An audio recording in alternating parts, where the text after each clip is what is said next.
ಸುರತ್ಕಲ್ನಲ್ಲಿ ಚೈತ್ರ ಕುಂದಾಪುರ ಮಾಡಿರುವ ಭಾಷಣವನ್ನ ದಕ್ಷಿಣ ಕನ್ನಡ ಜಿಲ್ಲಾ ಮಹಿಳಾ ಕಾಂಗ್ರೆಸ್ ನಾಯಕಿಯರು ತೀವ್ರವಾಗಿ ಖಂಡಿಸಿದ್ದಾರೆ. ಇಂದು ಬೆಳಗ್ಗೆ ಕಾಂಗ್ರೆಸ್ ಭವನದಲ್ಲಿ ಸುದ್ದಿಗೋಷ್ಠಿ ನಡೆಸಿ ಮಾತನಾಡಿದ ಮಾಜಿ ಶಾಸಕಿ ಶಕುಂತಲಾ ಶೆಟ್ಟಿ, ಚೈತ್ರ ಕುಂದಾಪುರ ಅವರನ್ನ ತೀವ್ರ ತರಾಟೆಗೆ ಎತ್ತಿಕೊಂಡರು. ಆಕೆಯ ಭಾಷಣ ಇಡೀ ಹೆಣ್ಣು ಮಕ್ಕಳ ಕುರಿತು ಕೂಡಿದ್ದು, ಹೆಣ್ಮಕ್ಕಳ ಮೇಲೆ ಆರೋಪ ಮಾಡುವಾಗ ಎಚ್ಚರ ಇರಲಿ ಅಂತ ಎಚ್ಚರಿಸಿದ್ದಾರೆ.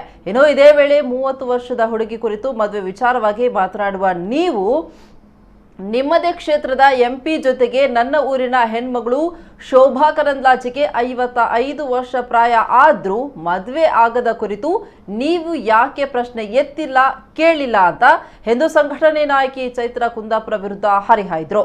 ಇನ್ನು ನೀವು ಶಾಸಕರ ಮೇಲೆ ಮಾತನಾಡಿರುವಾಗ ನಿಮ್ಮದೇ ಕ್ಷೇತ್ರದ ಶಾಸಕರ ಕುರಿತು ನೀವು ಮಾತನಾಡಿದ್ರೆ ಅಂತ ಪ್ರಶ್ನಿಸಿದ್ರು.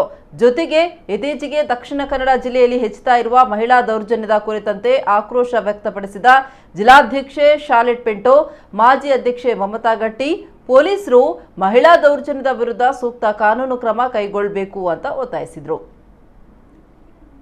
ಯಾವುದೋ ಒಂದು ಹುಡುಗಿ 30 ವರ್ಷದವರೆಗೆ ಮದುವೆ ಆಗದೆ ಕೂತಿದ್ದಾಳೆ ಅಂತ ಹೇಳುವುದು ಒಂದನೇ ಕಂಪ್ಲೇಂಟು. ಎರಡನೇದು, ಅವಳಿಗೆ ಯಾವುದೋ ಒಬ್ಬ ಮುಸ್ಲಿಂ ಹುಡುಗ ಇದ್ದ ಅಂತ ಅವಳದು ಎರಡನೇದು. ನಾನು ಆಕೆಗೆ ಕೇಳ್ತಾ ಇರೋದು, ನೋಡಮ್ಮ, 30 ವರ್ಷದವರೆಗೆ ಮದುವೆ ಆಗದವರೆಗೆ ಯಾರ್ಯಾರಿದ್ದಾರೆ ಅಂತ ಲೆಕ್ಕ ಹಾಕಿದಿ. ನೀನು ಕುಂದಾಪುರದವಳು, ನಿನ್ನ ಎಂಪಿ, ನಿನ್ನ ಕ್ಷೇತ್ರದ ಎಂಪಿ, ನನ್ನ ಊರಿನ ಹೆಣ್ಣು ಮಗಳು ಶೋಭಾ ಕರಂದ್ಲಾಜೆ 55 ವರ್ಷ ಆಯಿತು, ಮದುವೆ ಯಾಕೆ ಆಗಲಿಲ್ಲ ಅಂತ ನೀನು ಯಾಕೆ ಕೇಳಲಿಲ್ಲ? ಬಂಟ ಸಮುದಾಯದ ಹುಡುಗಿ ಅಂತ ಹೇಳಿದ್ಲು.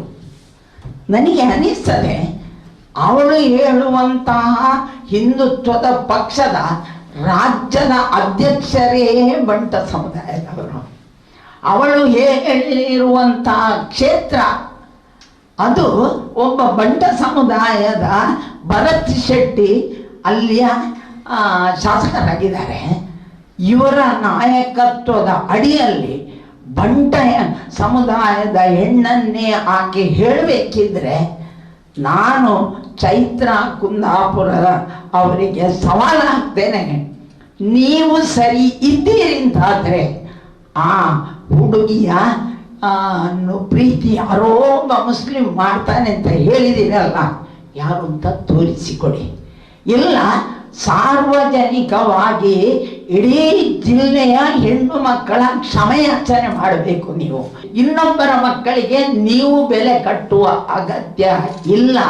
ಹಾಗೇನೆ ನಿಮ್ಮನ್ನು ಯಾರು ಹೇಳಿಸಿದ್ದು ಅಂತ ಹೇಳಿದ್ರೆ ನಮಗೆ ಅವರ ಹಣೆ ಬರುವುದು ಗೊತ್ತಾಗ್ತಿತ್ತು. ಕುಂದಾಪುರದಿಂದ ಬಂದು ಸುರತ್ಕಲ್ನಲ್ಲಿ ಬಂಟ ಸಮುದಾಯದ ಶಾಸಕನಿದ್ದಲ್ಲಿ ಬಂಟರ ಹೆಣ್ಣು ಅಂತ ಹೇಳುವಂಥ ಧೈರ್ಯ ನೀವು ಮಾಡಬೇಕಿದ್ರೆ ಭರತ್ ಶೆಟ್ಟಿಯೇ ಹೇಳಿಕೊಟ್ರ ಅಥವಾ ಅವರ ವಿರೋಧಿಗಳ ಬಣ ನಿಮಗೆ ಅಲ್ಲಿ ಹೇಳಿಕೊಟ್ಟಿದ್ದ ಅಂತ ನಿಮ್ಮಲ್ಲಿ ಕೇಳಬೇಕಾಗಿದೆ.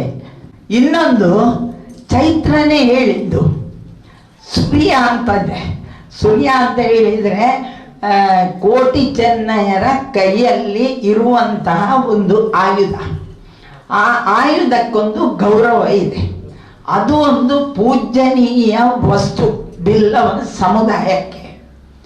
ಈ ನಮ್ಮ ಕರಾವಳಿಯಲ್ಲಿ BJPಯ ಜಿಲ್ಲಾಧ್ಯಕ್ಷರು ಬಿಲ್ಲವರು, BJPಯ 2 ಸಚಿವರು ಕೋಟ ಶ್ರೀನಿವಾಸ ಪೂಜಾರಿ ಮತ್ತು ನಮ್ಮ ಸುನೀಲ್ ಕುಮಾರ್ ಇಬ್ಬರು ಬಿಲ್ಲವರು. ಈ 3 ಬಿಲ್ಲವರ ನಾಯಕರ ಕುಲದ ದೈವಗಳ ಸೂರ್ಯನ ಬಗ್ಗೆ ನೀವು ತಲ್ವಾರಿಗೆ ಹೋಲಿಸಿ ಮಾತಾಡಿದ್ದೀರಿ ಅಂತ ಹೇಳಿದಾಗ ಬಹುಶಃ ನಿಮಗೆ ಕರಾವಳಿಯ ಮಣ್ಣಿನ ಗುಣವೇ ಗೊತ್ತಿಲ್ಲ, ಅಥವಾ ನಿಮ್ಮ ಬುದ್ಧಿವಂತಿಕೆ ಕ್ಲಾಪ್ ಹಾಕಿಸುವುದು ಮಾತ್ರ ಸೂರ್ಯ ಯಾವುದು ತಲ್ವಾರ್ ಯಾವುದು ಅಂತ ಹೇಳುವ ಜ್ಞಾನವೇ ಇಲ್ಲದ ನೀವು ವೇದಿಕೆಯಲ್ಲಿ ನಿಂತು ಮಾತನಾಡುವಾಗ ಆ ಸಭೆಯಲ್ಲಿ ಯಾವುದೇ ಬಿಲ್ಲವ ಯುವಕರು ಇರಲಿಲ್ವಾ? ಅವರು ಅದನ್ನು ಒಪ್ಪಿಕೊಂಡ್ರ